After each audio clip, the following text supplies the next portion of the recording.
Algunos detalles a considerar en el libro de Hechos, el capítulo 27. En los versos 1 al 3 encontramos que se decide que Pablo sea enviado a Roma, así que lo entregaron a un centurión llamado Julio, quien se embarcó en una nave que iba a tocar puertos en Asia. Al ser Lucas quien escribe el libro de los Hechos y encontrar las palabras embarcándonos, zarpamos, podemos pensar que él, al igual que Aristarco, decidieron posiblemente presentarse como prisioneros para poder así estar con Pablo. Podemos ver que el apoyo a nuestros hermanos debe hacerse aún cuando salgamos de nuestra comodidad. La mayor parte de este capítulo nos narra las dificultades en las que se encontró Pablo y los que con él andaban, y al parecer todo fue de mal en peor. En el versículo 4 encontramos que los vientos eran contrarios. En el versículo 7, muchos días después a duras penas navegaban. En el versículo 8, con dificultad llegaron a buenos puertos. En el versículo 9, la navegación era peligrosa. En el versículo 14 encontramos un huracán llamado Euroclidón.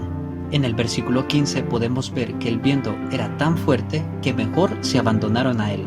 En el versículo 17 quedaron a la deriva.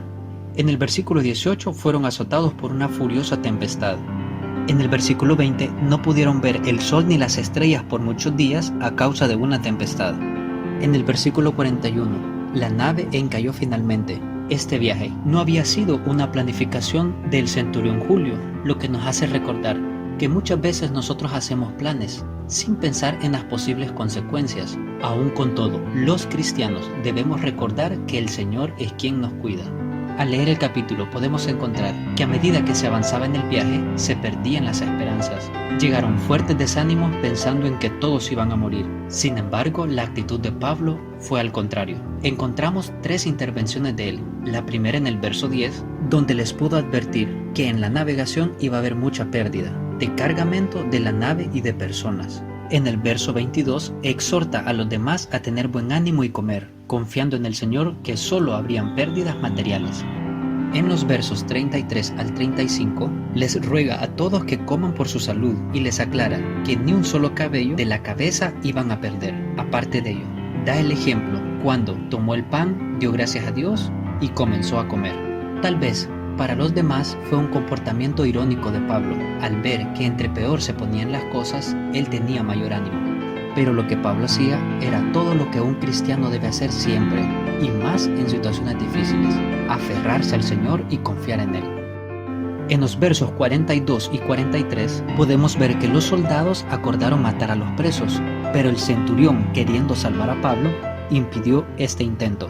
Podemos recordar que el Señor castiga el pecado y que si no lo ha hecho con este mundo es porque los cristianos todavía estamos en él. Él nos recuerda que somos la sal de esta tierra, es decir, los que la preservamos de una destrucción segura.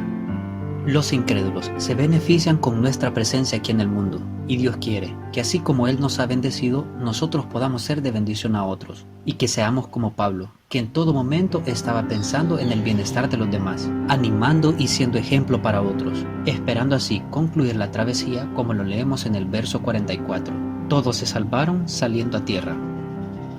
Es nuestra responsabilidad dar el mensaje y ser ejemplo, pero es la responsabilidad de cada quien, como encontramos en el verso 43, nadar y llegar al lugar seguro, que es el Señor Jesús. Ojalá que nuestra frase al final sea: y todos se salvaron saliendo para el cielo.